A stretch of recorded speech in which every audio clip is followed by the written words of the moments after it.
अस्सलामुअलैकुम, good morning everyone, welcome to Geo Pakistan with Huma and Abdullah. Abdullah का ये कहना है कि बच्चे या स्टूडेंट्स आप समझ लें, वो लॉकडाउन में पहले हम सोच रहे थे कि कितने फ्रस्ट्रेटेड होंगे और कितना मुश्किल है बच्चों के लिए ख़ास तौर पे, बट अब्दुल्ला थिंक्स कि वो एक्चुअली उनका अच्छा ही टाइम गुजर गया। नहीं, अच्छा टाइम गुजर गया, लेकिन स्कूल खुलने की खबर सुनने के बाद बच्चे ज़रा खुश हैं। वैसे हम होते तो हम यकीनन टेंशन में होते, क्योंकि हमारे ज़माने में तो हमें याद है हमें जितनी भी छुट्टियाँ मिल जाती थी कम ही लगती थी, लेकिन आजकल ये वो छुट्टी को, इस छुट्टी को छुट्टी ना कंसीडर करें, ये बड़ी अनप्रेसिडेंटेड सर्कमस्टेंसेस है। लेकिन मेरी जितने भी नौजवानों से बात हुई है, एज इन टीनेजर्स वाले बच्चे बच्चियां जिनके स्कूल अब महीनों से बंद हैं और अब फाइनली उनके स्कूल खुलने की कोई सूरत हाल पैदा हो रही है, तो they are really happy because they miss their friends, they miss going out. अच्छा, अब हुआ ये कि स्कूल तो बंद थे, लेकिन बाहर आना जाना भी बंद था, सैर सपाटा भी बंद था, सब कुछ बंद था। ये वो वाली छुट्टियां थोड़ी थी कि बस स्कूल ही बंद है, बाकी पूरी दुनिया खुली हुई है। यहाँ तो नानी के घर जाना भी बंद था। हाँ, मतलब ये तो पूरी दुनिया ही बंद हुई थी ना बच्चों के लिए। So for them going to school is actually going somewhere, तो ऑब्वियसली वो खुशी तो होगी। और वैसे भी I don't know why you are saying कि हमें हमेशा ही दिल चाहता था कि छुट्टियां रहे एंड एवरीथिंग। मुझे स्कूल में मजा आता था। I used to like to go to school. पता नहीं, I was not really fond of my school though. हर किसी का डिफरेंस होता है। दो स्कूलों में पढ़ा हूं, एक में आई वाज फॉन्ड ऑफ, एक में आई was not really thrilled about it. अच्छा, मैं ये जरूर बताना चाहता हूं कि जो छोटे बच्चे हैं, प्री प्राइमरी यानी 5वीं क्लास से छोटी छोटी क्लासों वाले जो बच्चे हैं, उनके वालिदैन जरा अपसेटिंग, क्योंकि बड़े बच्चे तो अपने आप को संभाल लेंगे, सोशल डिस्टेंसिंग, एसओपीज वगैरह होपफुली कुछ ख्याल करेंगे, लेकिन छोटे बच्चों को आपको पता है कि फिर वो गाइड करना पड़ता है, उन पे कोई नजर ना रख रहा हो तो उनके सहन से भी निकल जाता है, शरारतें भी ज्यादा करते हैं। ऑनेस्टली वो पेरेंट्स जरा परेशान हैं। आई रियली डोंट सी कि ये अंडर 5 वाले जब स्कूल जाएंगे तो ये किस तरह कंट्रोल होंगे। मतलब मेरा अपना नेफ्यू है और मैं उसके बारे में ये सोच रही हूँ कि वो इतना पटाखा है कि उसको, मतलब उसको रोकना, या किसी को भी फॉर दैट मैटर, बच्चे हाथ लगाना, किसी का चीजें खा लेना, शेयरिंग करना, ये it's very difficult. This is going to be very challenging for the parents and the teachers as well. So best of luck to you.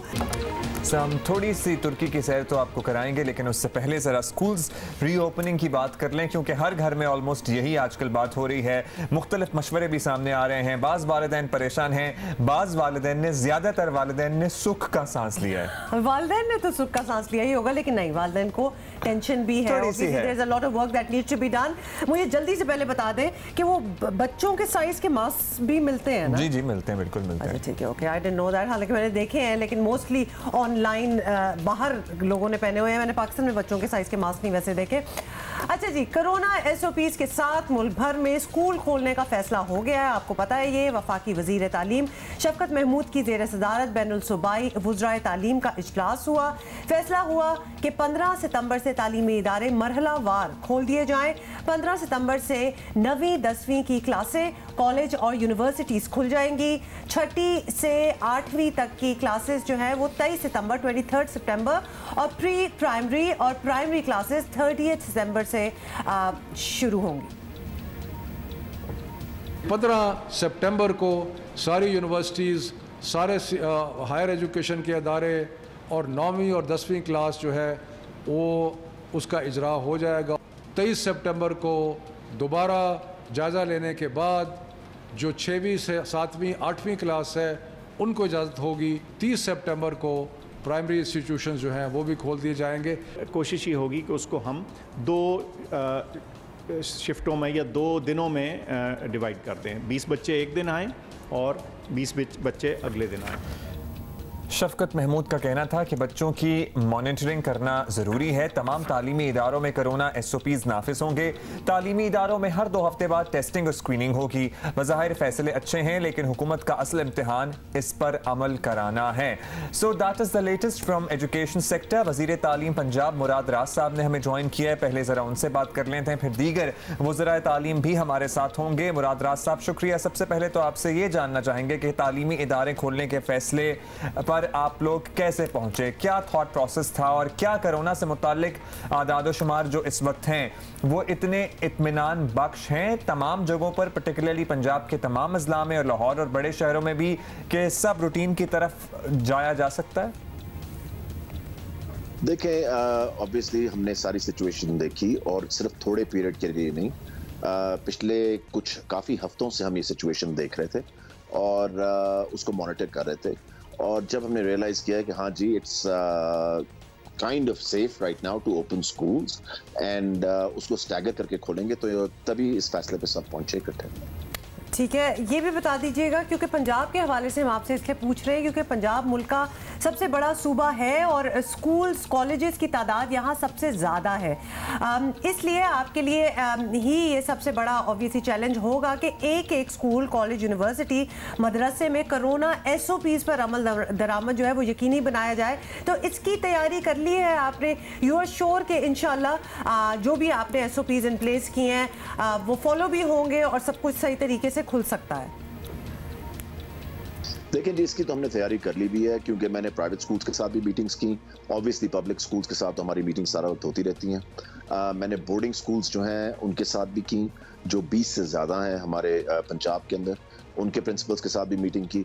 सबके साथ मीटिंग्स हो चुकी हुई हैं, सबको SOPs बता दिए मैं, और आप ये देखना कि इंशाअल्लाह ताला और हमने जो मेन चीज़ की है, हमने मरकज़ वाइज कमेटीज बना दी हुई हैं जो नोटिफाई हो चुकी हैं, जो जाके मेक श्योर करेंगी कि SOPs को फॉलो किया जा रहा है। चलें, आप कह रहे हैं कि मॉनिटर किया जाएगा, ज़रा चेक रखा जाएगा कि SOPs को फॉलो किया जा रहा है या नहीं। अच्छा, स्कूल्स में तो चले जाएंगे आप लोग, लेकिन कोरोना ज़ाहिर है सिर्फ स्कूल्स की इमारत तक तो महदूद नहीं है, घरों से स्कूल जाना है, स्कूल से वापस घर आना है, और जिस तरह की ट्रांसपोर्ट हमने देखी है सड़कों पर, जिस तरह बच्चे जाते हैं, कम्यूट करते हैं, तो वो सब बताइए। वो सब देखते हुए आमदोरफ्त यानी ट्रांसपोर्टेशन में कोई SOP, उसको कैसे कंट्रोल किया जाएगा कि बच्चे पे बच्चा लिटरली चढ़ा होता है और वैन में सांस नहीं आ रहा होता बच्चों को, इतने बच्चे भरे होते हैं इन लोगों ने।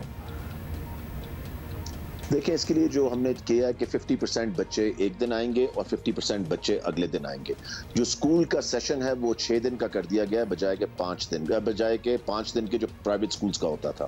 गवर्नमेंट स्कूल्स पहले भी 6 दिन चलते थे, अब हमने प्राइवेट स्कूल्स को भी कहा है कि वो भी 6 दिन चलाएं, और 50% बच्चे आएंगे। जब 50% बच्चे स्कूलों में आएंगे तो जो वैन्स पे आते हैं और डिफरेंट ट्रांसपोर्ट्स के अंदर आते हैं तो वो भी बच्चे इंशाल्लाह ताला आप देखना सिर्फ 50% ही आएंगे, क्योंकि जब सब हमें कह रहे थे कि जी डबल शिफ्ट करना चाहिए, तो डबल शिफ्ट में ये था कि कई पेरेंट्स ने सुबह ही भेज देना था बच्चों को और कहना था कि तुम दोपहर को अटेंड करके फिर इकट्ठे ही वापस आना। सो इसलिए हमने मेक श्योर किया कि ऑल्टरनेट डेज पे क्लासेस हो, ताकि जो 50% का कम से कम बच्चे स्कूल के अंदर उस वक्त अवेलेबल होने चाहिए एट अ टाइम। अच्छा, दिस इज इंटरेस्टिंग, बहुत शुक्रिया मुराद राज साहब, मुझे ज़रा क्लैरिटी मिली है। पहले यही सुन रहे थे कि जी डबल शिफ्ट होगी, आधे बच्चे सुबह आएंगे, आधे बच्चे शाम आ जाएंगे।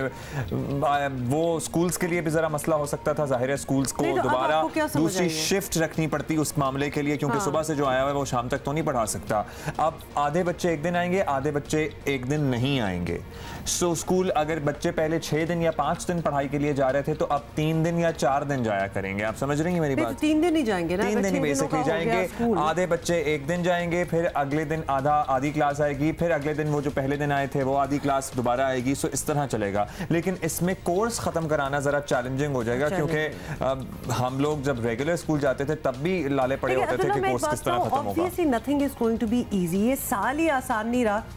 ये तो शुक्र करें कि स्कूल खुल रहे हैं अब, और अगर इसी तरीके से चलना है थोड़ी देर के लिए तो इसी तरीके से, बट एटलीस्ट पेरेंट्स के लिए बहुत तसल्ली हो जाएगी, वरना वो सुबह शाम वाली रूटीन थी वो जरा ज्यादा मुश्किल होने वाली थी। टीचर्स मैनेज कर सकते थे, स्कूल्स के लिए अनअफोर्डेबल हो जाता। जाहिर है अगर उन्हें डबल स्टाफ रखना पड़ता, बिजली भी ज्यादा कंज्यूम होती है, सब कुछ, वो उसका सारा बोझ भी अल्टीमेटली फिर वालिदैन पे ही आना था। वो अभी भी वैसे वालिदैन पे ही होगा, देखना। और मुझे तो वैसे इसी बात का बड़ा दुख है कि ये कोविड के दौरान जितने भी दिन स्कूल बंद रहे हैं, कंप्यूटर फीस तक वसूल की है स्कूलों ने। वैसे फीसों का भी एक चक्कर है, और हम कितनी बार बात कर चुके हैं, वैसे हाल कोई खास होता नहीं है। और अभी हमारे प्रोड्यूसर साहब कान में कह रहे हैं कि ट्रांसपोर्टेशन फीस तक दी है लोगों ने, और पूरी दी है। ये नहीं है कि अगर नहीं चल रही गाड़ी तो उसको 50% कर दें, नहीं। अच्छा, anyway we really need to move on, और सिंध के भी हालात का हम पता करते हैं कि वजीर तालीम सिंध सईद गनी साहब हमारे साथ हैं। गनी साहब, कोरोना के इब्तदाई दिनों से सिंध हुकूमत को बाजार, कारोबार वगैरह खुलने पर तहफ़्फ़ुज़ात रहे हैं, लेकिन आपने वफाक की हिदायत फॉलो की, तो इस दफ़ा तालीमी इदारे खुलने पर तो कोई इशू आपको नज़र नहीं आ रहा? आप पुरएतमाद हैं कि कोरोना कंट्रोल में रहेगा और इंशाल्लाह अब it's okay and safe to open schools? तमाम सूबों को ये फिर इख्तियार होता है कि वो अपने हालात को सामने रखते हुए अगर उन फैसलों में कुछ अदल-बदल करना चाहें तो वो कर सकते हैं, और वो कुछ हमने किया भी है माजी में। जिस तरह जो स्टूडेंट्स के प्रमोशंस थे बगैर एग्जाम्स के, उसमें सिंध ने शायद बाकी सूबों से ज़रा मुख्तलिफ तरीके का अपनाया था। अच्छा, अभी जो स्कूल खोले गए हैं उसमें भी हमारी जो स्टीयरिंग कमेटी है सिंध में, खासतौर पर एजुकेशन की, हम तमाम फैसले एजुकेशन की स्टीयरिंग कमेटी की मशावरत से करते हैं। और अगर जो inter provincial education ministers committee है उसमें भी कोई फैसला हो तो उसको भी तौसीक हम करवा लेते हैं स्टीयरिंग कमेटी से। जहाँ तक जो दूसरी बात आप पूछ रहे हैं कि मैं पूरा एतमाद हूँ कि कोरोना जो है वो काबू में है, मेरा ख्याल है कि ये तो किसी के लिए भी इसका जवाब देना बहुत मुश्किल है। देखिए, फिलहाल अल्लाह का शुक्र है हमारे मुल्क में कोरोना की सूरत हाल दूसरे ममालिक के अगर आप मुवाजना करें तो उससे बेहतर है, और अल्लाह करे कि सूरत हाल इसी तरह रहे। अगर खुदा न खास्ता आगे चलकर हमें ये महसूस होता है कि तालीमी इदारे खुलने से कोरोना के केसेस में इजाफा हुआ है या बच्चों को कोई खतरा लाक हुआ, तो हम अपने फैसले को दोबारा रिव्यू भी कर सकते हैं। अच्छा गनी साहब, आपने सबने ऑल्दो मिलकर फैसले किए, लेकिन पर्टिकुलरली सिंध से मुताल्लिक आपसे जानना चाहते हैं कि कोरोना से बचाव के SOPs पर अमल हो रहा हो, मास्क वगैरह, सैनिटाइज़र वगैरह स्कूल्स में मौजूद हों, ख़ासतौर पर ट्रांसपोर्ट वगैरह में भी ध्यान रखा जाए। ये तमाम चीज़ें इम्प्लीमेंट की जा रही हैं, नहीं की जा रही हैं, ये आप लोग कैसे यकीनी बनाएंगे? पंजाब में तो गालिबन कमेटियाँ वगैरह वो कह रहे हैं बनाई गई हैं जो 20 दिन बाद मॉनिटर भी करेंगी, बच्चों का फिजिकल एनालिसिस और वो चेकिंग भी होगी, सब कुछ होगा। छड़ी लेकर तो हर शख्स के पीछे आप खड़े नहीं हो सकते, करवा नहीं सकते हैं। इसमें हर शख्स की अपनी ज़ाती एहतियात इसलिए ज़रूरी है कि उनकी अपनी सेहत और ज़िंदगी का मसला होता है। हमने पहले भी कोशिश की, लेकिन मैं ये बात तस्लीम करता हूँ कि हम अपने जो मैच्योर लोग हैं, पढ़े लिखे लोग हैं, आकिल और बालिग लोग हैं, उनको भी इस बात पर पाबंद नहीं बना सके कि वो SOPs पर अमल दरामद करें, और हमने बहुत कोताही उस हवाले से देखी है। तालीमी इदारों में चूँकि पढ़ने वाले जो बच्चे हैं, ख़ासतौर पर जो प्राइमरी स्कूल या उससे नीचे के बच्चे हैं, उनके लिए इन SOPs पर अमल दरामद कराना ज़्यादा मुश्किल है। इसलिए हमने जो SOPs बनाए उसमें हमने, अगर आपने देखे होंगे तो उसमें ट्रांसपोर्ट के लिए अलग SOPs हैं जो ट्रांसपोर्टर्स को करने हैं, पेरेंट्स के लिए अलग चीज़ें हैं, टीचर्स के लिए अलग चीज़ें हैं, स्कूल मैनेजमेंट के लिए अलग चीज़ें हैं। तो हर शख्स ने, हमने कोशिश की है कि उन बच्चों के ऊपर जो है वो बोझ कम से कम हो और उनको कम से कम हम पाबंद कराने की कोशिश करें, बल्कि पाबंदी उन पर लगाएं जो उन बच्चों को देखते हैं, जो उनका ख्याल करते हैं, जो उनको स्कूल तक पहुंचाते हैं, स्कूल में पढ़ाते हैं, फिर स्कूल से घर ले जाते हैं। तो कोशिश हमने की है, और हम इसमें ज़्यादा शायद स्ट्रिक्टली इसको इन्फोर्स करने की कोशिश भी करेंगे। और ये हमने वाज़ेह तौर पर कह दिया है कि अगर कहीं पर इसकी वायलेशन नज़र आई तो हम उन स्कूलों के खिलाफ या वो जो ट्रांसपोर्टर्स हैं उनके खिलाफ कार्रवाई करेंगे। अच्छा गनी साहब, फाइनली ये भी बता दें कि बताया गया है कि तालीमी इदारे मरहलावार इसलिए खोल रहे हैं कि हर हफ्ते बाद ये जायज़ा लिया जा सके कि कोरोना का ख़तरा कहाँ खड़ा है, कंट्रोल हुआ है अभी तक कि नहीं, फैल तो नहीं रहा। तो इसके लिए आपने क्या सोचा है कि हर हफ्ते स्टूडेंट्स के कोई कोरोना टेस्ट किया जाएगा, IgG टेस्ट किया जाएगा? मतलब how are you going to make sure, क्योंकि ये बड़े हकायक हैं, अब ऑब्वियसली कहीं फैल ना जाए, आपको ये तो चेक रखना पड़ेगा। अगर खुदा न खास्ता जो पहले फेज में तालीमी इदारे खुलते हैं वहाँ कोई केसेस सामने आते हैं तो आपके पास 2 हफ्ते होंगे कि आप इस बात को चेक कर सकें कि हमें छोटे बच्चों की क्लासेस शुरू करवानी चाहिए कि नहीं करवानी चाहिए। पहली बात ये। दूसरी बात यह है कि जब हम तालीमी इदारे खोल रहे हैं तो इस वक्त 26 फरवरी से बिल्कुल मुख्तलिफ हालात में तालीमी इदारे खुलेंगे और उनके ऊपर बहुत ज़्यादा शराइत हमने लागू कर दी है। तो अगर एक साथ सारे हम तालीमी इदारे खोल लेते हैं तो शायद SOPs पर अमल दरामद करना थोड़ा निस्बतन ज़्यादा मुश्किल होगा, लेकिन अगर शुरू हम करते हैं कुछ बड़ी क्लासेस से और वहाँ पर हम देखेंगे कि किस अंदाज से SOPs पर इम्प्लीमेंटेशन हो रहा है और अगर उसमें कोई कमी कोताही या मसाइल नज़र आते हैं तो उसको फिर हम बेहतर तौर पर इन्फोर्स करवा सकेंगे जो निचली क्लासेस उस पर। तो इसलिए ये प्लान किया गया है कि उसके अंदर कुछ वक्त का वक्फा ज़रूर होना चाहिए। ठीक, बहुत शुक्रिया आपका सईद गनी साहब, दैट मेक सेंस। हमें बड़ा मिला जुला रद्द अमल जो है ना वो ट्विटर पर स्कूल खुलने से मुताल्लिक बच्चों का, पर्टिकुलरली स्टूडेंट्स का देखने को और सुनने को मिल रहा है। बाज़ बड़े खुश हैं, बाज़ बड़े मीम्स बना रहे हैं, बाज़ कुछ अफसरदा और कितना घर बैठना है। नहीं, बहुत कम अफसरदा है। मुझे ज़्यादातर खुशी की आ रही है कि ये तो बड़ी खुशी है। खुशी के साथ ये याद रखें ये SOPs चलेंगे और इस SOPs की वजह से अगर आपको कोई तकलीफ हो टू बैड, पूरी दुनिया को ही तकलीफ हो रही है इस साल तो लिहाजा एटलीस्ट स्कूल तो खुल रहे हैं, तो ये खुशी की बात है। उसी के हवाले से regarding the SOPs and how it's going to come about, हम खैबर पख्तूनख्वा से भी एक पर्सपेक्टिव लेंगे। खैबर पख्तूनख्वा के वज़ीर मेहनत शौकत यूसुफजई हमारे साथ है। शौकत यूसुफजई साहब, सबसे पहले तो आपसे ये पूछेंगे, खैबर पख्तूनख्वा में कोरोना के अरूज के दिनों में भी मास्क वगैरह नज़र नहीं आ रहे थे उस तरह जिस तरह हमने बाकी जगहों पे देखा है, तो अब तो तालीमी इदारे भी खुलने लगे हैं, तो इनमें कैसे तमाम SOPs फॉलो होंगे, किस तरह मुमकिन बनाया जाएगा कि ये ना हो कि एकदम से बूम हो जाए केसेस में और फिर से स्कूल बंद ना करने पड़ जाए? इसमें पेरेंट्स, टीचर्स, स्टूडेंट्स, इन सबको उसमें अपना रोल प्ले करना होगा। और ये जो इदारे खोलने का फैसला हुआ है ज़ाहिर मरहलवार इसलिए किया गया है कि ताकि जो SOPs हो उनको देखा जा सके।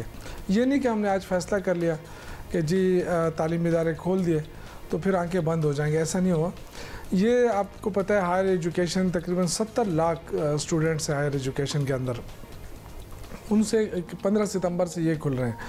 हुकूमत इसको देखेगी, पूरा एक हफ़्ता बीच में दिया है कि जी अगर आप उसके बाद 9वीं 10वीं या ये क्लासें भी खोलना है तो उसके लिए जो शुरू की क्लासें हैं उसको देखा जाएगा कि आया उसका SOP फॉलो किया जा रहा है, नहीं किया जा रहा है। बड़ी इंपॉर्टेंट बात है। और डेफिनेटली उसमें जो SOPs दी गई हैं कि जी मास्क पहनना लाजमी होगा, बच्चे अपने हैंड वॉश करेंगे और साफ़ सुथरे रहेंगे, इसी तरह बीमार बच्चे नहीं आएंगे स्कूलों के अंदर।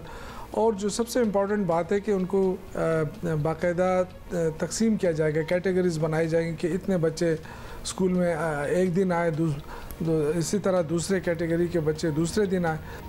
अच्छा, ये तो सब तय हो गया, लेकिन हमारे यहाँ बहुत सी जगह आपको पता है शौकत साहब, तालीमी इदारों में तलबा के दरमियान फ़ासला रखना तकरीबन नामुमकिन हो जाता है क्योंकि जगह के मसाइल है, क्लासरूम्स छोटे हैं, तलबा बहुत ज़्यादा हैं, अगर आधे भी आ रहे हैं तो भी सोशल डिस्टेंसिंग ऑलमोस्ट नामुमकिन हो जाती है। तो इसके लिए क्या प्लान है या कोई हैं सजेशंस जो आपने डिस्कस किए हैं स्कूल वालों से? बच्चों के बाकायदा ग्रुप्स बनाए जाएंगे कि ज़्यादा बच्चे जो है वो क्लास में ना आ सकें।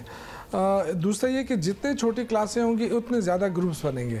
तो ये मेरे ख्याल से ये लाजमी है क्योंकि इसके साथ अगर हम ये SOPs को फॉलो नहीं करेंगे तो जो मकसद होगा वो मकसद भी चला जाएगा। दूसरे की ख़दशा है कि अगर हम इन चीज़ों को नज़रअंदाज करें तो ये ख़दशा तो है कि दोबारा वायरस आ जाए, दोबारा फैल सके, क्योंकि ये जो है ना जितना ज़्यादा स्टूडेंट्स ज़्यादा होंगे क्लास के अंदर, स्पेस कम होगी, इतना ज़्यादा चांसेस है कि वो वायरस फैले। तो मेरे ख़्याल से जितने स्कूल जिनके क्लासरूम छोटी हैं ज़रूर उसमें ज़्यादा ग्रुप्स बनाएंगे और ये देखें कि रैंडमली हुकूमत जो है वो बाकायदा चेकिंग करेगी। हमारे हेल्थ डिपार्टमेंट, हमारे एजुकेशन डिपार्टमेंट ये बाकायदा तौर पे उनको जाके चेक करेंगे क्योंकि ये एक मामूली चीज़ नहीं है, ये बहुत बड़ा इशू है। अच्छा, फाइनली ये भी बता दें शौकत साहब के सूबे में ऑब्वियसली खैबर पख्तूनख्वा की बात हो रही है तो स्टूडेंट्स की बड़ी तादाद मदरसों में भी जाती है, तो क्या वहाँ भी वही मामूल की सरगर्मियाँ शुरू हो रही हैं? SOPs उसी तरह फॉलो होंगे और चेक रखा जाएगा? देखिए, ये जो शेड्यूल दिया गया है कि 15 सितंबर तक हायर एजुकेशन, फिर एक हफ़्ते बाद 9-10 क्लासेस भी होंगी, फिर 6ठी से 8वीं तक 23 सितंबर को, और उसके बाद सूरत हाल अगर बेहतर रही और इंशाल्लाह बेहतर रहेगी उसके बाद जो है वो 30 सितंबर से बाकी तमाम स्कूल खोल दिए जाएंगे। तो उसमें मदारिस भी शामिल है, जो मजहबी तालीम दी जाती है वो सारे इंस्टीट्यूशन शामिल है, उसमें सरकारी, उसमें प्राइवेट, ये सारे शामिल हैं। लेकिन ये बात है कि SOP पे कोई कंप्रोमाइज़ नहीं होगा, इसमें बिल्कुल ये गवर्नमेंट ने तय किया है क्योंकि जो NCOC की मीटिंग हुई थी उसमें बाकायदा तहकीक हुई कि इस वक्त जो कोरोना की सूरत हाल है, क्योंकि हमने सिर्फ पाकिस्तान को नहीं देखना है, हमने अपने इर्द गिर्द जो माहौल बना हुआ है हमारा, जो दूसरे ममालिक में जो कुछ हुआ है उसका तजुर्बा, ये सारी चीज़ें हमारे सामने हैं और इसको सामने रख कर ये फ़ैसला किया गया है कि बतदरीज तालीमी इदारों को खोला जाए। ठीक है जी, बहुत शुक्रिया आपका शौकत साहब। आपने अभी तो यही लग रहा है कि सब लोगों ने एक मरबूत हिकमत अमली बनाई है, तय की है। I was just thinking it is really up to the students कि वो इसको किस तरह लेते हैं, बिकॉज मैंने एकदम से सोचा कि मतलब आप जितने भी एसओपीज कर लें, बच्चे तो मजाक में एक दूसरे के ऊपर छींक भी देते हैं, मतलब मजाक चल रहा है। छोटे बच्चे तो छींक के हाथ पे छींक के वो एक दूसरे को हाथ भी लगा देते हैं। I can almost imagine them running after one another because it's kind of a joke, because वो इतने दिनों बाद, बच्चों को मैं ब्लेम नहीं कर रही, और वो हमारी वो बच्चों को सिखाते हैं कि sharing is caring and caring is sharing, अच्छे वाली सारी चीजें हैं कि हाथ मिलाओ और ये सब कुछ सारी चीजें, अपना लंच भी शेयर कर लो, टॉयज भी शेयर कर लो। I don't know how that's going to work out. अच्छा, फिजिकल एक्टिविटी भी बड़ी इंपॉर्टेंट है। जो फिजिकल गेम्स जिन स्कूलों में होते हैं, वैसे तो अब बड़े ही कम स्कूलों में रह गए हैं, उनमें किस तरह से आप इम्प्लीमेंट करेंगे? वैसे अब अल्हम्दुलिल्लाह सूरत हाल बेहतर है, तो हाँ मैं बिल्कुल यही कह रही थी कि जितना खौफ भी आ रहा है ऑब्वियसली, लेकिन ये भी लग रहा है कि इंशाल्लाह सब ठीक होगा। ये हम अनऑफिशियली कह रहे हैं कि इतना कोई टेंशन लेने की जरूरत नहीं है, इंशाल्लाह we are all going to be fine. हां, टेंशन तो खैर ना ही ले। लेकिन जब हम अपने साथ वाले मुल्क को देखते हैं ना, बिल्कुल नेक्स्ट डोर नेबर इंडिया को, तो वहां देख के जरा हॉल चढ़ने लगते हैं कि वहां कितना बुरा हाल है। Really bad. We are taking a perspective from Balochistan as well, और बलोचिस्तान हुकूमत के तर्जुमान लियाकत शहबानी साहब ने हमें ज्वाइन किया है। शहबानी साहब, बलोचिस्तान वो सूबा है जिसने सबसे पहले स्कूल बंद किए और अब तक बड़ी सख्ती से इस पर अमल भी कराया जा रहा है, तो आपको लगता है कि अब हालात इतने बेहतर हैं कि तालीमी इदारे खोलना मुकम्मल महफूज है और ये किया जा सकता है? देखिए, जुलाई और अगस्त में तो हम कह सकते हैं कि कोरोना के हवाले से बलूचिस्तान में हालात बेहतर होना शुरू हो गए थे। जुलाई में कुल केसेस का 10% पॉजिटिव रिपोर्ट हुआ था और अगस्त में 8%। लेकिन इस सितंबर में थोड़ा केसेस बढ़ते हुए हमें नज़र आ रहे हैं, और गुज़िश्ता एक हफ़्ते में कुल जो हमने टेस्ट कंडक्ट किए हैं उसका जो है 17% वो पॉजिटिव आया है। तो इन खदशात को भी हम सामने रख रहे हैं, और बच्चों की जो तालीम है वो भी ज़रूरी है। तो मुख्तलिफ एंगल से हमने इस तमाम सूरत हाल को देखा है, और जो मीटिंग है उसमें ये तय हुआ है कि हम स्कूल खोलेंगे, लेकिन अपने तौर पे बलूचिस्तान गवर्नमेंट वो सूरत हाल को देखेगी। अगर स्कूल खुलने के बाद ओवरऑल कोरोना के केसेस बढ़ना शुरू हो जाते हैं तो फिर यकीनन गवर्नमेंट को कोई और फैसला लेना पड़ेगा। लेकिन अगर जो मौजूदा ट्रेंड है जिसमें डिक्लाइन भी है, बीच में जो है 3-4 दिन ऐसे आए कि हमारे केसेस कुछ ज़्यादा बढ़ गए थे, 100 का फिगर क्रॉस किया, अगेन फिर डिक्लाइन है, 20, 30, 40 इतने केसेस सामने आ रहे हैं। तो हमारा पूरा इस पर नज़र है। अच्छा शहबानी साहब, बलूचिस्तान में जो अब असल इशू ये आ सकता है कि बहुत दूर अफ्तादा इलाके भी हैं जहाँ पर स्कूल कायम हैं, और उन जगहों पर फिर तालीमी इदारों की मॉनिटरिंग या निगरानी बड़ा मुश्किल काम हो सकता है। तो उसके लिए क्या प्लान है आपका? क्या मकामी सतह पर कमेटियाँ बनाई जाएंगी जो मॉनिटर करेंगी सूरत हाल को?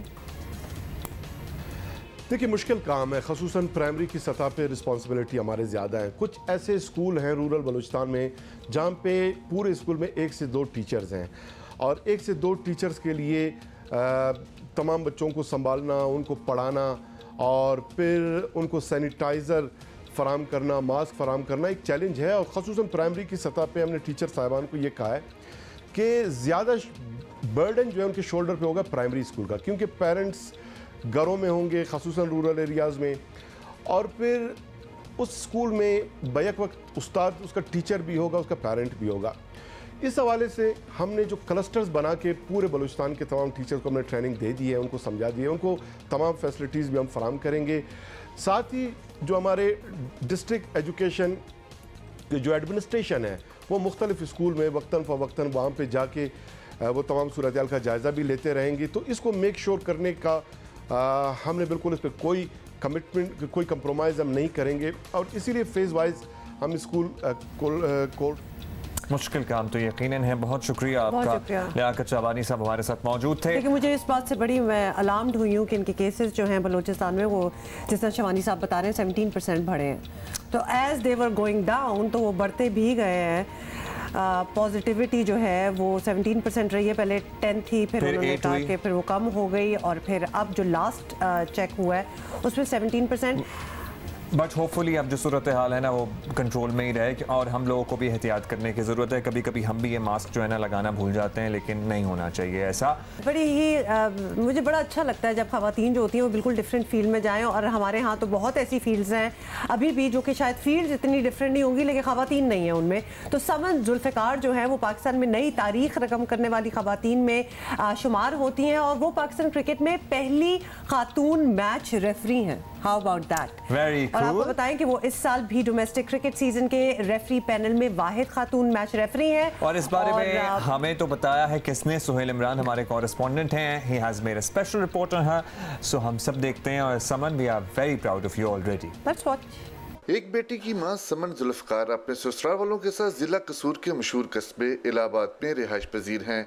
अपना शौक पूरा करने के लिए क्रिकेट मैच रेफरी के शोबे से वाबस्ता है। स्पोर्ट्स साइंसेज में मास्टर्स करने के दौरान उनकी दिलचस्पी क्रिकेट में बढ़ती रही।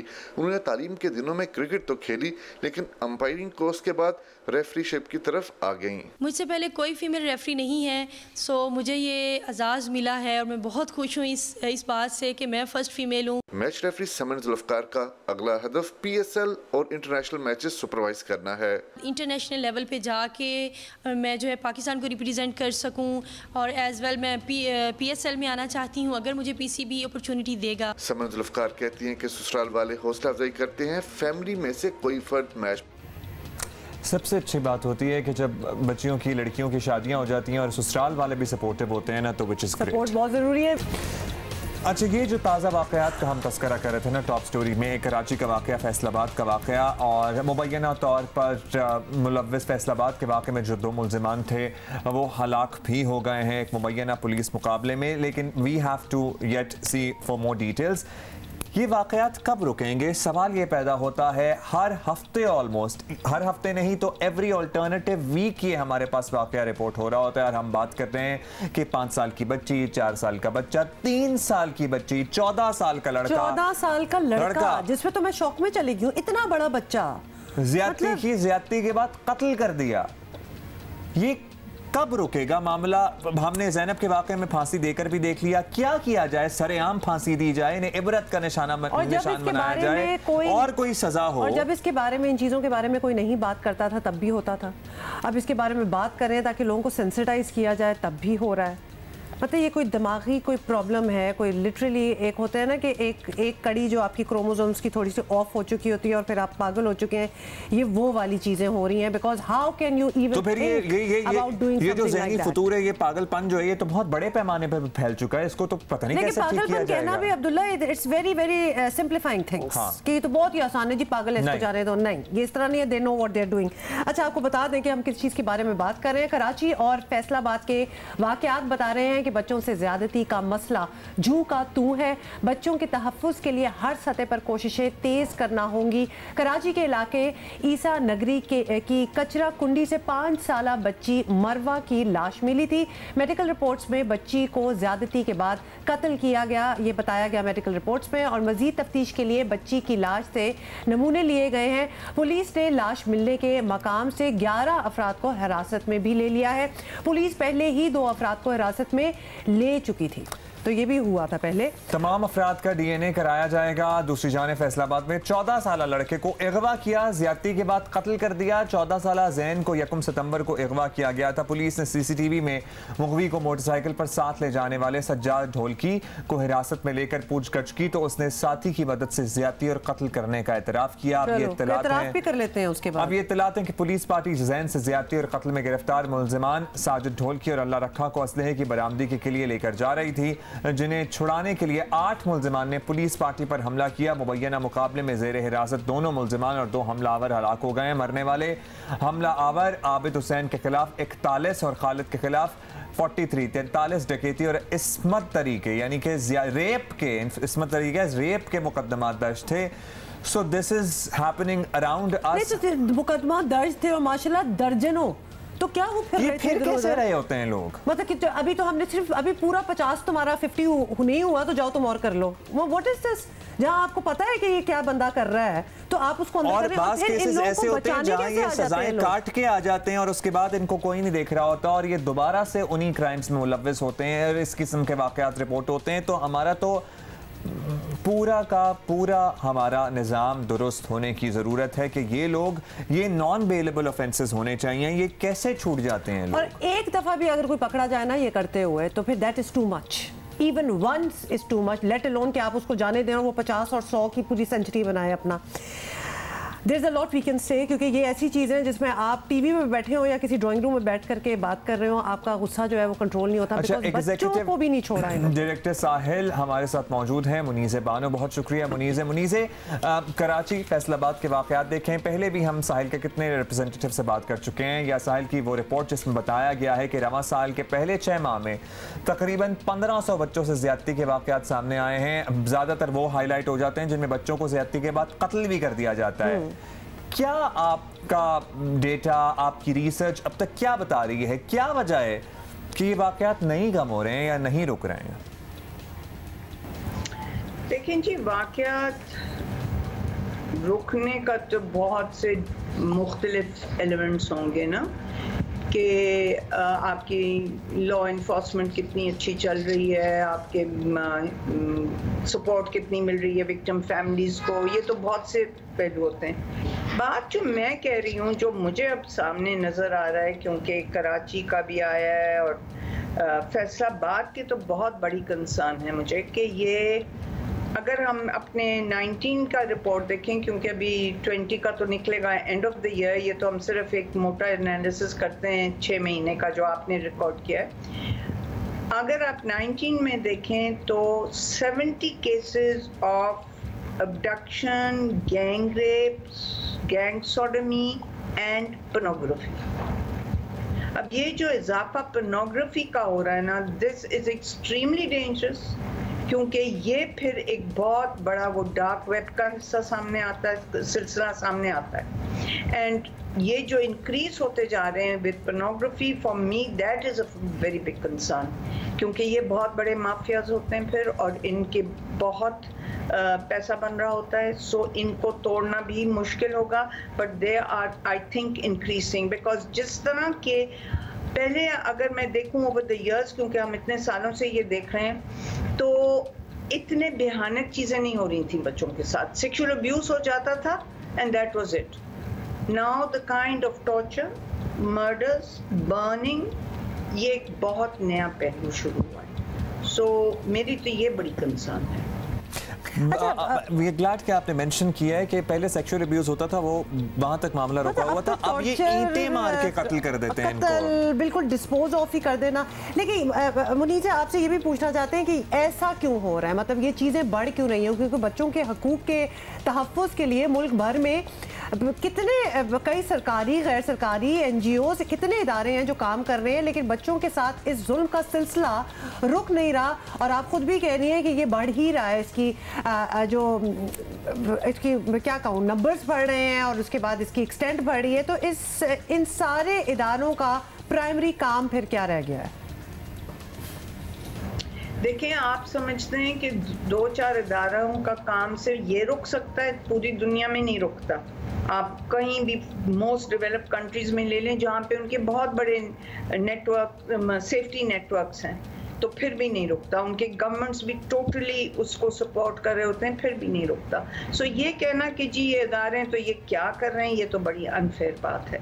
बात ये है कि हम किस तरह पूरी कोशिश कर सकते हैं कि ये कम से कम हो जाए। ये हमारी कोशिश है। ख़त्म तो कुछ भी नहीं होता, मगर can we reduce it to the minimum, और वो सबकी कोशिश होनी पड़ेगी। ये सिर्फ इदारों की नहीं है, ये हर इंसान की और हर रिस्पॉन्सिबल सिटीजन का काम है।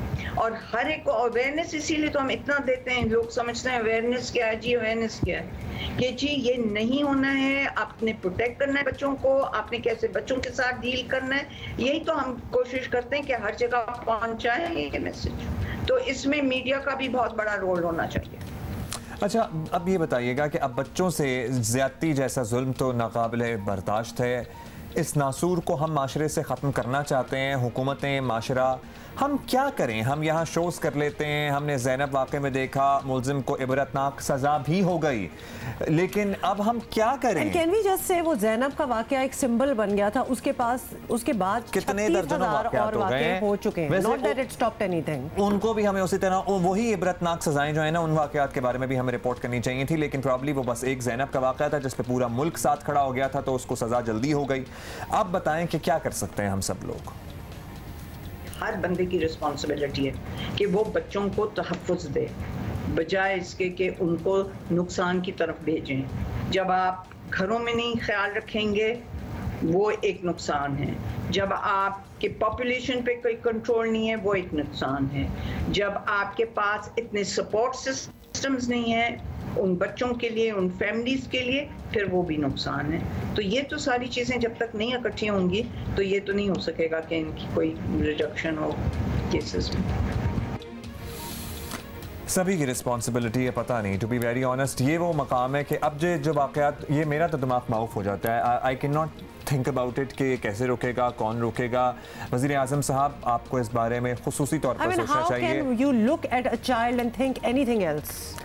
ये दिमाग का ये प्रोसेस है, ये नहीं समझ आता कि ये आपके दिमाग में किस तरह आ रही है। हमें बहुत सी उम्मीदें हैं वज़ीर आज़म इमरान खान साहब से। मेरा ख्याल है कि वज़ीर आज़म साहब आपकी खुसूसी तवज्जो होनी चाहिए अब इन वाक़यात के ऊपर, क्यों इससे पहले जो हुआ वो तो हो गया, लेकिन आप हर सभी साहिब औलाद हैं, अपने बच्चों पे रख के सोच लें, कौम के बच्चे भी आपके अपने बच्चे हैं। हम क्यों वैसे वज़ीर आज़म को इस बात के लिए तंग कर रहे हैं? फाइन, एज वज़ीर आज़म उनकी रिस्पॉन्सिबिलिटी है, but as people it is our responsibility. हमें वो सिटीजन जर्नलिज्म टाइप सीन है वो करना शुरू कर देना चाहिए। विजिलेंट रहें, अपने महल्ले में इर्द गिर्द जो बच्चे हैं आपके, recognise them, know who they are. So if you see कि उसके साथ उसका भाई नहीं है या उसकी अम्मी नहीं है या वो अकेला है बच्चा, आप थोड़ा सा अवेयर हो। और ये जो छोटे बच्चे हैं ना वो अगवा हो जाते हैं। अब ये जो 14 साल के लड़के का वाक़या, ये अगवा नहीं हुआ होगा, इसकी मोस्ट प्रॉब्ली दोस्ती होगी इन लड़कों के साथ। तो अपने जो छोटे बच्चे हैं 12, 13, 14 साल के, 15 साल के, नजर रखें कि इनकी किससे दोस्तियां, ये मोहल्ले में किसके साथ उठते बैठते हैं। So you have to be very vigilant about कौन हैं इन बच्चों के दोस्त। हाँ, और इसके बारे में हम तो नहीं रुकने वाले, रोज ऐसी ही बातें करेंगे और आपको बताएंगे और आइडियाज देंगे कि किस तरह इस चीज को रोका जा सकता है। अभी हम जरा आगे बढ़ेंगे, हमारी 2 स्पोर्ट्स पर्सनालिटीज वेट कर रही हैं, हमारा इंतजार कर रही हैं, तो हम आपको बताना ये चाहते हैं कि लाहौर का एक इलाका है सांदा, यहाँ की रिहायशी 4 बहनों Maryam Suhail, Sybil Suhail, Twinkle Suhail, Veronica Suhail, एक तो नाम इनके बड़े जबरदस्त हैं, इंटरेस्टिंग है, और 2018 में दुबई में एशियन बेंच प्रेस चैंपियनशिप में एक साथ इन्होंने शिरकत की, एक साथ ही पहुंच गई। I know. अच्छा जी, तो जी इनमें से 2 जो हैं वो हमारे साथ हैं और आज हमें ज्वाइन किया है सिबिल और वेरोनिका ने। CIBIL and Veronica, thank you so much, आप दोनों इधर आई हैं। पहले तो ये जो अब्दुल्ला ने भी ये सवाल उठाया तो इसके बारे में क्लैरिटी दे दें। चारों बहनें एक ही चीज कर रही हैं, मतलब इतना पैशन है? जी बिल्कुल, क्योंकि जो पापा थे वो खुद एक स्पोर्ट्स पर्सन थे, क्रिकेटर थे, तो उनके घर वालों ने उन्हें सपोर्ट नहीं की, तो उन्होंने एक ड्रीम देखा था अगर मेरे बच्चों में टैलेंट होगा उन्हें मैं आगे आने का मौका दूंगा। तो ये सारा पापा ने फिर हम लोगों को सपोर्ट किया, हम लोगों ने वेट लिफ्टिंग, पावर लिफ्टिंग की, तो हम लोग पिछले 5 साल से नेशनल चैम्पियन हैं। ओशिनिया पैसिफिक से 4 गोल्ड मेडल विन कर आ चुके हैं हम लोग चारों बहनें, और उसके बाद हम लोगों ने एशियन बेंच प्रेस चैंपियनशिप में वर्ल्ड रिकॉर्ड बनाया। और ये वर्ल्ड रिकॉर्ड जो है एक चैंपियनशिप तो वेरोनिका एंड सिबिल आप लोगों के घर में ही हो जानी चाहिए, मतलब इतने कंपेटिटिव। मुझे नहीं समझ आ रहा कि सब लोग तो घर के अंदर ही कर लो, डिफरेंट वेट कैटेगरीज में, डिफरेंट एज कैटेगरीज में आप सारे इकट्ठे जा रहे हैं, क्या करते हैं आप लोग? नहीं, मैं 49 कैटेगरी में खेलती थी, बट अब मैं 55 में चली गई हूँ। और जो सिबिल बाजी हैं ये 49 में खेलती हैं, ट्विंकल बाजी 76 में और मरियम बाजी 71 में, और इसी तरह अलग अलग बॉडी वेट हैं, अलग अलग बॉडी वेट कैटेगरीज हैं। अच्छा, एक और चीज़, आई एम वेरी क्यूरियस, दोनों के मेडल्स नजर आ रहे हैं, तो दोनों के अपने अपने मेडल्स हैं या बाकी दोनों बहनों के भी पहन के आ गए हो, तो ये जरूर बताना और जरा एक्सप्लेन करें। सिबिल पहले आप बताएं जरा क्या आपने पहना हुआ है। मेरे पास स्ट्रॉन्गेस्ट वुमेन के वेट लिफ्टिंग पावर लिफ्टिंग के मेडल हैं। उसके बाद 2017 में एशियन बेंच प्रेस चैम्पियनशिप में 4 गोल्ड मेडल मैंने विन किए 47 कैटेगरी में, जो मैंने 200 kg प्लस वेट उठाकर ये 4 गोल्ड मेडल अपने नाम किए और पाकिस्तान के नाम किए। उसके बाद 2018 में मैंने एशियन बेंच प्रेस चैम्पियनशिप जो कि दुबई में थी, उसमें हम चारों बहनों ने पार्टिसिपेट किया और मैंने ब्रॉन्ज मेडल विन किया।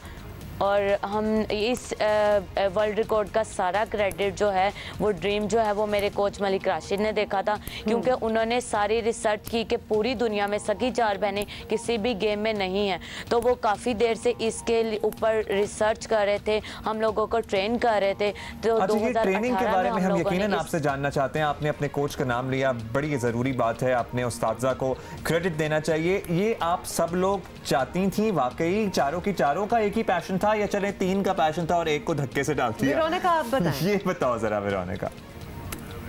नहीं, जो स्टार्टिंग थी वो ट्विंकल बाजी ने की थी, तो उसके बाद सिबल बाजी ने। तो ऐसे ही मैं एक दिन इनकी ट्रेनिंग देखने के लिए गई, तो मुझे काफ़ी अच्छी ट्रेनिंग लगी इनकी वेट लिफ्टिंग, तो फिर मैंने भी स्टार्ट कर दी। तो फिर उसके बाद सर ने कहा कि तुम्हें तो गॉड गिफ्टेड है वेट लिफ्टिंग, और खुदा का शुक्र है कि अब हम चारों बहनें वर्ल्ड रिकॉर्ड बना के आई हैं, और ये बस खुदावन की ब्लेसिंग है। या जो सर हमारे यहाँ जिनका ड्रीम था ये उनका बहुत ज़्यादा बिल्कुल बहुत ही अच्छी बात है हमारे बारे में जी। बाकियों को क्रेडिट देना और उनका पुश, उनकी सपोर्ट बहुत इंपॉर्टेंट है, लेकिन मेहनत आपकी अपनी है, तो लिहाजा ये ट्रेनिंग वगैरह अपने आप को भी डेफिनेटली आप क्रेडिट दो, क्योंकि ये बड़ा मुश्किल काम है, वरना तो हर कोई कर लेता। जिस घर में 4 बहनें होती वो चारों मिलके मेकअप ना करती, ये करना स्टार्ट हो जाती, तो दिस इज़ नॉट ईजी। बताओ कि आप लोगों का कोई भाई भी है, 4 बहनें हो, 4 से ज़्यादा हो, घर का ज़रा बताएं।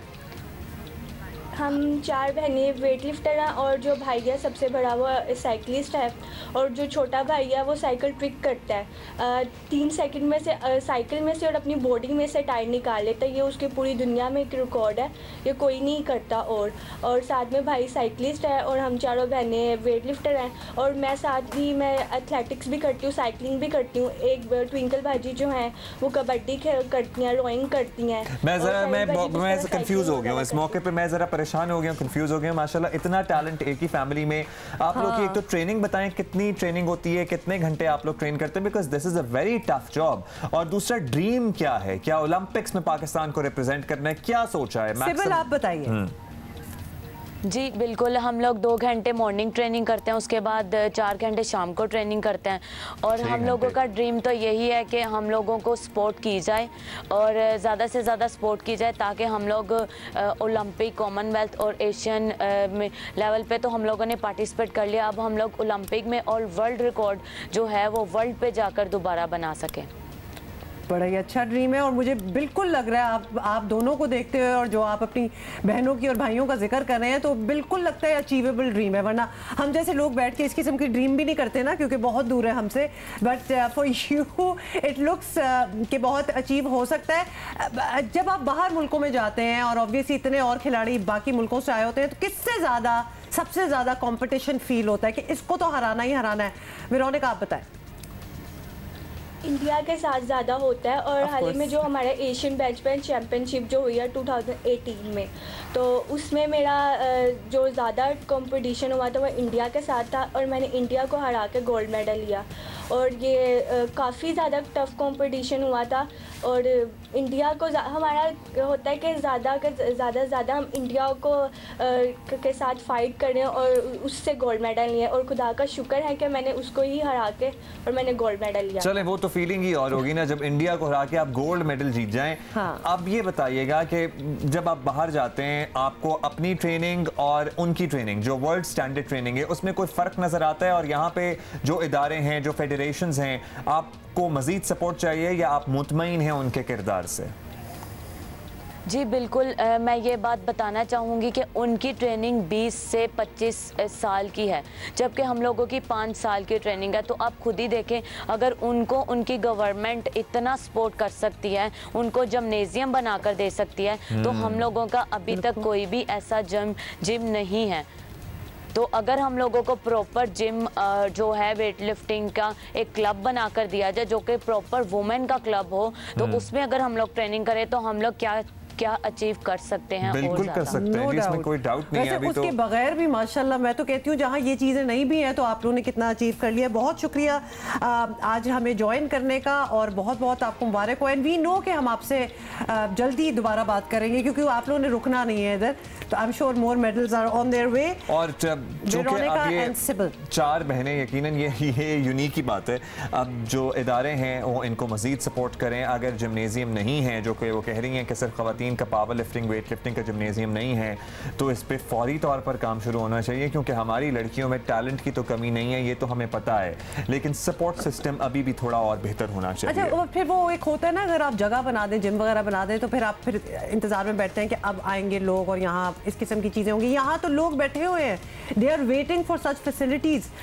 टू ओपन अप ताकि वो वहाँ जाके भी कर सकें। उसके बगैर भी माशाल्लाह अचीवमेंट ज़रा चेक करें। बिल्कुल जी, शुरू में तो मैं बड़ा एक्साइटेड हो गया था जब वज़ीर आज़म साहब ने पैकेज का ऐलान किया कराची के लिए, लेकिन अब तक ज़रा तफसीलात का इंतज़ार है कि एग्जैक्टली क्या है। पैसे तो आ जाएंगे, कौन किसको पैसे देगा, किसके ऑर्डर्स चलेंगे, ये सब बड़ी कन्फ्यूजन नहीं है ज़रा हुमा? मैं अभी भी बड़ी होपफुल हूँ वैसे भी, क्योंकि जहाँ इतने हैं, जो आपका सबसे बड़ा इशू हो कि जी पैसे कहाँ से आएंगे, वो वाली चीज़ पूरी हो चुकी हो जो कि लग रहा है, तो उसके बाद चीज़ें should fall into place. But let's see ऐसा हो रहा है कि नहीं हो रहा। आपको बताएं कि कराची पैकेज जिसका हम जिक्र कर रहे हैं, इसके ऐलान के साथ ये ऐलान भी हुआ कि इस पर सियासत नहीं होगी। नहीं हुआ था, लेकिन 4 दिन से तो सिर्फ सियासत ही हो रही है।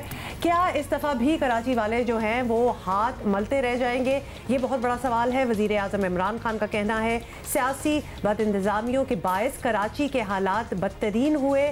मुशीर पार्लिमानी अमूर बाबर अवान से मुलाकात में वज़ीर आज़म इमरान खान ने कहा कराची ट्रांसफॉर्मेशन पैकेज के तहत मंसूबों पर जल्द अमल करना ज़रूरी है। दूसरी जानिब वज़ीर आला पंसिन मुराद अली शाह ने कहा कि कराची को कोई वफाक के हवाले नहीं कर सकता।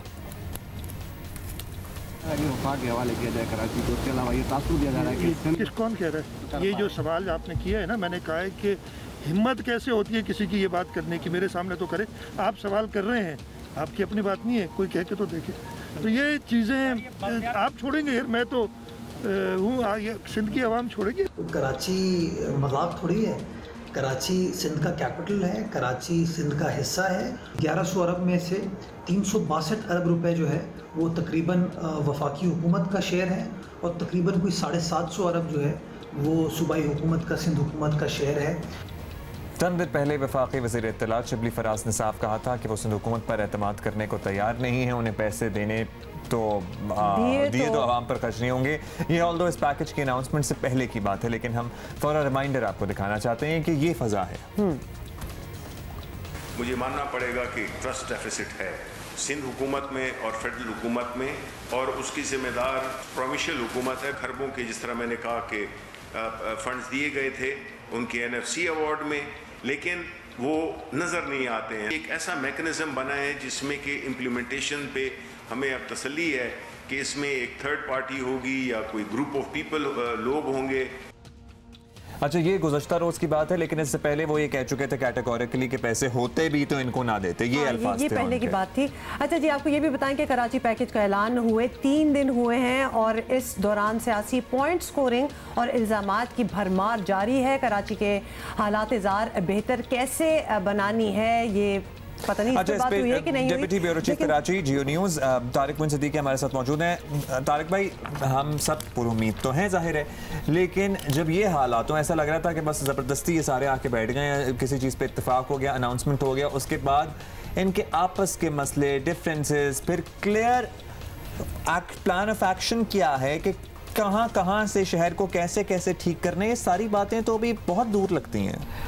देखें, अभी तो जो एक पहली चीज़ है, असेसमेंट नहीं हो सका है, अभी तक तखमीना नहीं लगाया जा सका है कि कुल नुकसान जो है यहाँ शहर में कितना हुआ और प्रॉब्लम क्या है वो अभी प्रोसेस में है। कहाँ कितना नुकसान हुआ है, किस इलाके में किस काम की ज़रूरत है, कहाँ सेवरेज लाइनों को तब्दील करने की ज़रूरत है, कहाँ रोड स्ट्रक्चर जो है उसको दोबारा मुकम्मल तौर पर उसे बनाने की ज़रूरत है। ये सारी चीज़ें अभी जब एक पेपर वर्क पूरा कंप्लीट आएगा उसके बाद फिर आप इस पैसे को, इसकी यूटिलाइजेशन को समझ सकेंगे। ऐलान हो गया, लेकिन हम ये देख रहे हैं कि दोनों तरफ से वफाक हो या चाहे सूबाई हुकूमत हो या सियासी जमातें, उसमें एक तरह की वो बज़ाहिर तो उनके बयानात आ रहे हैं, सब एक पेज पर हैं या सब एक उस पर हैं, लेकिन सब सिर्फ पैकेज के ऊपर जो अनाउंस्ड हुआ है उस पर तो एक पेज पे नज़र आ रहे हैं, लेकिन जो काम करने की सूरत हाल है, जो यहाँ पे इनिशिएट करना है, उसके ऊपर अभी तक इख्तलाफात की सियासत हमें नज़र आ रही है और सियासी बयानात की हद तक अभी तो पानी नहीं निकला बहुत से इलाकों में से। बहुत सी चीज़ें अभी तो जिस तरह कह रहे हैं असेसमेंट ही ना होगी तो कैसे पैसे देंगे, लेकिन एनीवे अभी पैसों पे आप कह रहे हैं वो अग्रीमेंट है, उस पर भी ऑलमोस्ट थोड़ी सी लड़ाइयाँ कि किसने कितना दिया, बट उसको भी भूल जाए। ये सिंध वज़ीर आला का ये कहना या मुर्तज़ा वहाब का भी हम सुन रहे थे कि वफाक के हवाले नहीं होगा, ये हवाले वाली बात कैसे उठी और why do they have to even clarify? किसी ने कब कहा कि कोई हवाले करो? ये इस तरह की बातें क्योंकि वफाक की जानिब से बड़े इस किस्म के बयानात आ रहे हैं, अदम एतमाद का इजहार किया जा रहा है सूबाई हुकूमत के ऊपर, और इस तरह की जो सूरत हाल बनती है उसमें हम देखते हैं कि बाज़ औक़ात हुकूमत सिंध की जानिब से, ख़ासतौर पर पीपल्स पार्टी की जानिब से इस मामले को फिर इस तरह लिया जाता है कि आप सिंध के साथ नाइंसाफ़ी कर रहे हैं या सिंध को बिल्कुल अलहदा करके आप कोई काम करने जा रहे हैं तो हम ऐसा होने नहीं देंगे। तो वो इस तरह की बात पे वो ये कह रहे हैं कि यहाँ पे कोई और अगर लिए बगैर काम करने जाएगा तो हम होने नहीं जो नाइंसाफी हो गई है उस पर सबको गौर करना चाहिए। सूबा सिंध की ये मामला, ये वक्त इन बातों का नहीं है। इस शहर के साथ नाइंसाफी हुई है, ये आया हैं, किस किस ने ज्यादती की, किस किस ने नाइंसाफी की, उसका हिसाब तो चले बाद में, लेकिन अब बेहतरी के लिए गया। अच्छा, ये जो ML1 वाला मामला है, रेलवे फ्रेट भी इसी में शामिल कर दिया है इन्होंने? जी हाँ, रेलवे फ्रेट ये जो है ये तो इसको 131 अरब रुपए का जो पैकेज है वो भी इसमें शामिल कर दिया गया। अब ये वफाकी हुकूमत की जानिब से ये बयान आया है, असद उमर जो है वफाकी वजीर, उनका बयान है। लेकिन हम अगर कराची की ओवरऑल सूरत हाल देखें तो अब बारिश हुए हुए तकरीबन 1 से 1.5 हफ्ता गुजर चुका है। यहाँ मुझे अब तक किसी इलाके में कोई सरकारी मशीनरी, चाहे DMCs हो, चाहे KMC हो, या हुकूमत सिंध की तरफ से या कंटोनमेंट बोर्ड्स, उनकी तरफ से कोई एक बड़े लेवल पे जो काम होना चाहिए कि फौरी तौर पे काम करना चाहिए, पानी अभी तक नहीं निकला है। कीचड़ और कचरे के अंबार लग गए हैं, सड़कों की जो हालत है, सड़कें तो खत्म हो गई हैं, बिल्कुल खत्म हो चुकी है। आप कम से कम कुछ नहीं तो कम से कम उनको थोड़ा सा मलबा डाल के उनको हमवार तो कर सकते हैं, वो भी नहीं किया जा रहा। तो बहुत बुरी हालत है इस वक्त शहर की और लोग बड़े मायूस हैं। आप ये देखें कि लोगों ने, शहरियों ने अपने तौर पे, हम नॉर्थ नाज़िमाबाद का अगर वो लें, KDA चौरंगी से लेके ज़ियाउद्दीन हॉस्पिटल तक लोगों ने अपनी मदद आपके तहत, वहाँ के जो रिहायशी हैं ब्लॉक F के, उन्होंने अपनी एक तंजीम एक्शन कमेटी बना के काम कराना शुरू कर दिया है। खुद अपना चंदा जमा किया है उन्होंने, बुलडोज़र्स लिए हैं, उसके अलावा ट्रैक्टर और ट्रक्स के साथ वो कचरा और वो जो बारिश के साथ मट्टी आई थी, मनु मट्टी, उन्होंने उठा के वहाँ से साफ़ कराई है और ये सिलसिला अभी तक जारी है उनका। अच्छा, ये चीज़ हम ऑब्वियसली कमेंट तो कर रहे हैं, बड़ी अच्छी बात है उन्होंने कर लिया, लेकिन फिर ये वही बात होगी जब कहते हैं ना कि कराची वाले बड़े रेजिलियंट हैं। क्यों रेजिलियंट हैं और क्यों करें? खुद जिसका काम है वो क्यों नहीं कर रहा? ऑब्वियसली सालों दिहाइयों से कोई काम नहीं कर रहा, तो लिहाजा शहर में शायद ही कोई सड़क आपको ऐसी नजर आएगी जहां पर वो डंडे खड़े करके जो होल्स हो जाते हैं ना बीच में, उसमें पौधा लगाना लगा हुआ हो या ईंटें ना खड़ी की हुई हो। So you have to be really vigilant. रात को तो पता नहीं लगता टाइम सामने से क्या आ जाए, बड़े बड़े गड्ढे हैं, लोगों के लिए ट्रैवल करना मुहाल हो गया। आम आदमी को बड़ी तशवीश है इस पे। हमारे जो खास तौर पे टैक्स पेयर हैं, चाहे सनतकार हैं, ताजिर हैं, आम लोग हैं, उनको बड़ी तशवीश है कि कराची के ऊपर दोनों तरफ से, तीनों तरफ से अब कोई तवज्जो मतलब उस तरह से नहीं दी जा रही है। बहुत शुक्रिया, thank you so much Tariq Munsadiqi हमारे साथ मौजूद थे। आपको बताएं कि खवातीन सहाफ़ियों को ऑनलाइन हरासा करने का सिलसिला रुका नहीं, लेकिन इससे सहाफ़ी खवातीन का हौसला कम नहीं हुआ बल्कि बढ़ा है। पहले के मुकाबले में कहीं ज़्यादा खवातीन मीडिया वर्कर्स ने मिलकर डिजिटल हरासानी जो है यानी डिजिटल हरासमेंट के खिलाफ आवाज़ बुलंद की है। खवातीन मीडिया वर्कर्स ने अपने मुश्तरका बयान में ना सिर्फ इस तशवीशनाक रवैये के खिलाफ आवाज़ बुलंद की, बल्कि इसकी रोकथाम के लिए 6 इक़दामात भी तजवीज़ किए हैं। मुख्तलिफ अखबारात, TV चैनल्स और दीगर प्लेटफॉर्म्स में काम करने वाली 150 से ज़ायद सहाफ़ियों ने हुकूमत पर जोर दिया है कि अगर इन तजावीज़ पर अमल कराया जाए तो कोई वजह नहीं कि डिजिटल हरासानी, हरासमेंट का सिलसिला ना रोका जा सके। बिलाशुबा ये एक तहरीक की शक्ल इख्तियार कर गया है मामला, और अगस्त में 15 ख़वातीन सहाफ़ियों की जानिब से मुश्तरका बयान सामने आया तो मज़ीद तनकीद की गई, मजीद ट्रोलिंग की गई, हत्ता कि खवातीन सहाफ़ियों के खिलाफ हुकूमती अरकान की जानिब से भी ट्वीट्स किए गए। लेकिन अब जिसे कहते हैं ना, वो हौसला पस्त ना कर सकी ट्रोलिंग। तो अब ये तादाद जो पहले 15 थी और उनको इतना ट्रोल किया कि वो 170 बन चुकी है। ये तो तादाद 170 से तजावज़ कर चुकी है। और अब इस मुश्तरका बयान के तसलसल में मजीद खवातीन सहाफ़ियों की तरफ से एक और बयान सामने आया है, जिसकी तौसीक साथी मर्द सहाफ़ियों ने भी की है। तो now they were never alone but now everybody else has joined in as well. नए मुश्तरका बयान में कहा गया है कि 12 अगस्त को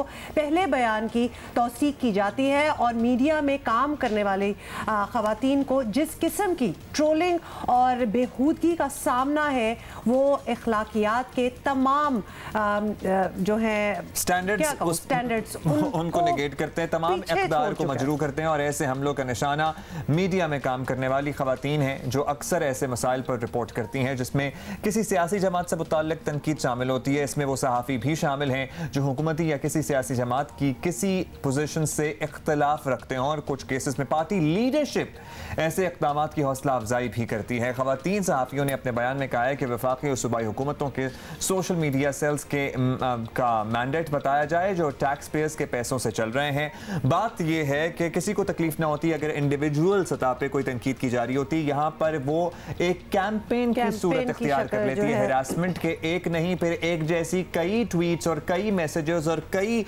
शेयर्स सामने आ रहे होते हैं, और फिर उनको जब एंडोर्समेंट मिल जाती है किसी भी एक पर्टिकुलर पार्टी, कोई भी एक्सवाईज़ी पार्टी हो सकती है, लीडर की तरफ से। हमने मजीद बात करनी है in the next coming days. अभी तो हम सिर्फ आपको बता रहे हैं कि क्या हो रहा है, कि ये सारा जो बयानिया है ये निकाला गया है। There is a lot more that needs to be done, a lot more that needs to be spoken, और इस पे हम अगले कुछ दिनों में वील हैव सम गेस्ट्स और हम बात करेंगे। एग्जैक्टली हम मामले की रूह तक पहुंचने की कोशिश करेंगे।